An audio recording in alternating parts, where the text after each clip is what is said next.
Bomba, mas uma dívida oculta é revelada no continente africano. Fica até o fim do vídeo para poder entender o que está a acontecer neste momento. Uma dívida oculta é revelada. A dívida dos países africanos com o Fundo Monetário Internacional (FMI) tem sido uma das principais barreiras ao desenvolvimento sustentável do continente africano, perpetuando uma relação de dependência econômica que muitos consideram uma forma moderna de colonialismo financeiro.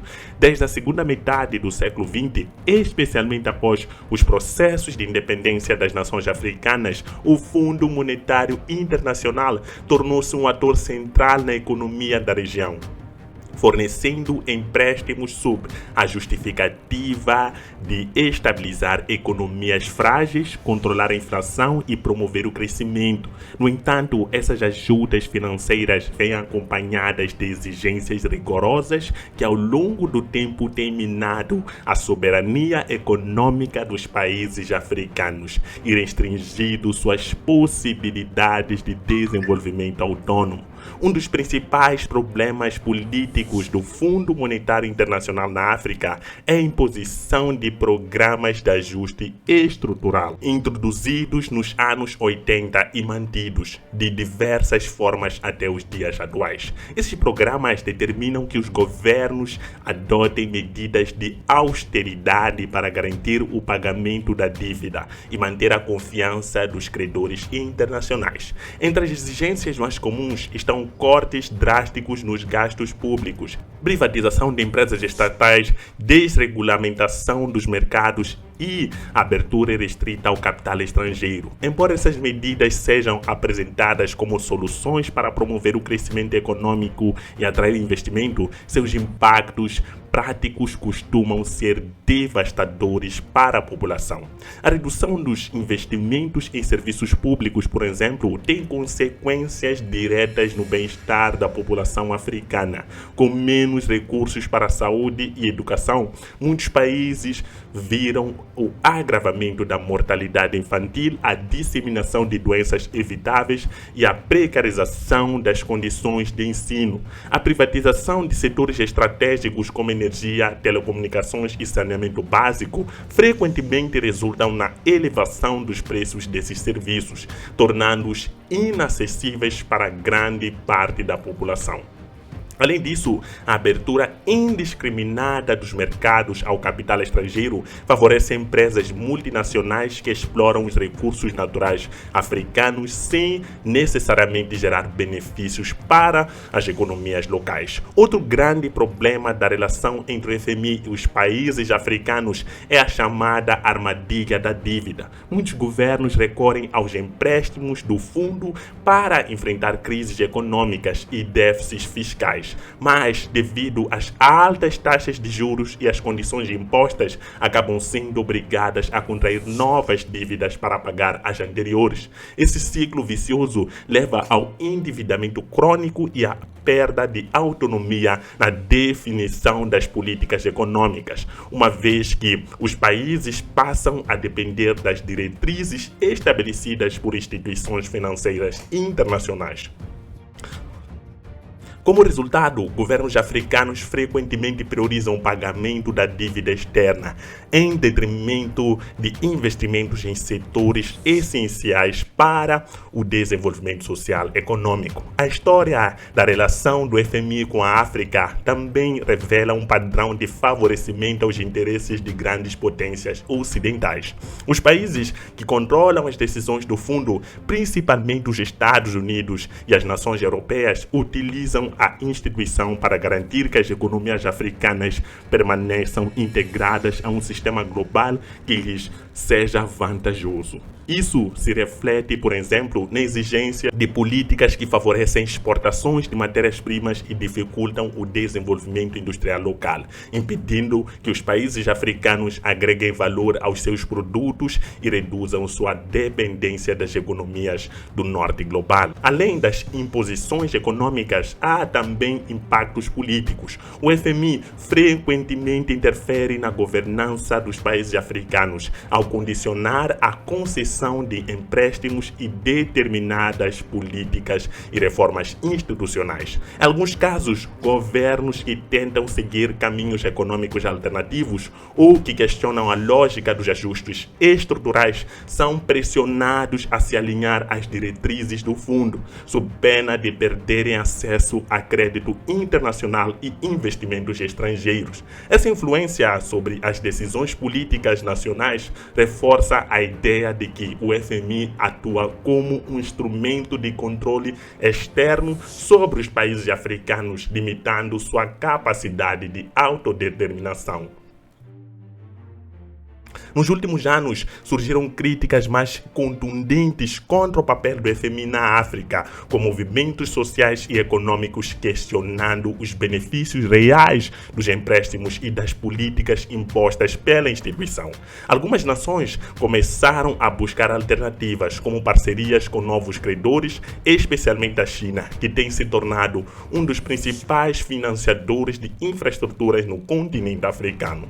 No entanto, essas novas alianças também levantam preocupações sobre os riscos de um endividamento excessivo e de uma dependência renovada sob outra forma. Diante desse cenário, a relação entre o FMI e a África continua sendo um tema central nos debates sobre desenvolvimento e soberania econômica.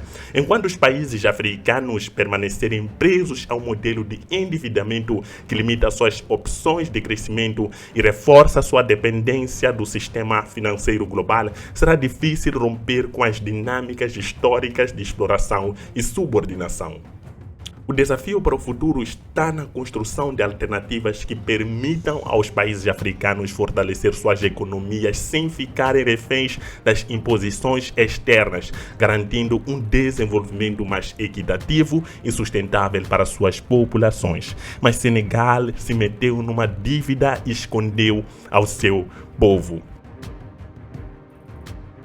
Dívida de Senegal. O Fundo Monetário Internacional declarou que entre 2019 e 2024, uma dívida de 7 bilhões ou 4,2 trilhões de francos foi escondida pelo governo anterior de Macky Sall.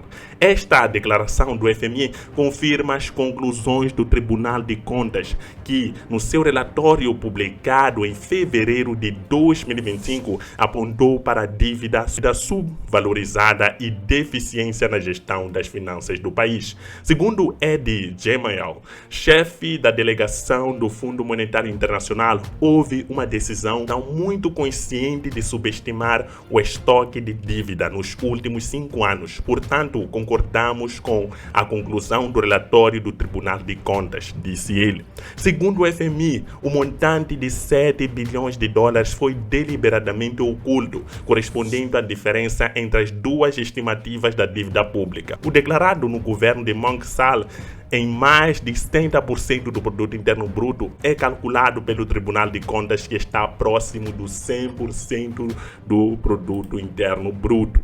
Abre aspas, há uma subestimação. Temos uma parte da dívida que estava escondida e isso permitiu que as autoridades pudessem tomar mais empréstimos nos mercados para dar um sinal mais positivo aos mercados financeiros e também para poder tomar empréstimos a taxas mais favoráveis do que essas taxas teriam sido se a dívida fosse maior, explica o chefe da delegação do FMI. De qualquer forma, é um valor muito alto que aumenta o déficit público e que causou a suspensão do empréstimo do FMI ao Senegal. Este programa de ajuda do FMI ao Senegal, no valor de 1,8 bilhões de euros ou pouco mais de 1 trilhão de francos, está suspenso desde que as novas autoridades que chegaram ao poder há um ano revelarem em setembro erros nos números oficiais das finanças públicas do ex-presidente Macky Sall. O FMI garante que este empréstimo só poderá ser retomado quando as autoridades senegalenses identificarem os mecanismos que permitirem ocultar a realidade da dívida e também adotarem medidas corretivas para evitar que tal caso volte a acontecer. Foi então recomendada, em especial, a manter uma conta única para erário público e centralizar as entidades responsáveis pela gestão da dívida. Cabe à instituição decidir nas próximas semanas se o país tem direito à isenção e pedirá a Dakar que devolva o que emprestou antes de retomar qualquer novo programa. Mas uma dívida oculta no continente africano, uma decepção para os africanos que pensam que estão a desenvolver, mas por detrás existe muita sujeira escondida. O novo governo de Senegal encontrou uma dívida de 7 bilhões de dólares que é devido ao FMI, depois de tentar pedir mais 1,8 milhões de euros, que foi negado devido a essa ocultação desta dívida. As contas não batiam e o FMI acabou não passando esse valor. Mas será que o FMI não está a colonizar a África a partir dessas dívidas que nunca acabam? Moçambique passou pela mesma situação, com uma dívida de aproximadamente 2 bilhões de dólares que estava oculta e foi revelada após a entrada do novo governo. Essa situação em África está se tornar cada vez mais insustentável. O que vocês acham? Coloque nos comentários. A África é um continente por cima das dívidas. Essas dívidas beneficiam o povo africano? Coloque nos comentários a sua opinião. Olhar a África é uma perspectiva africana. Tchau!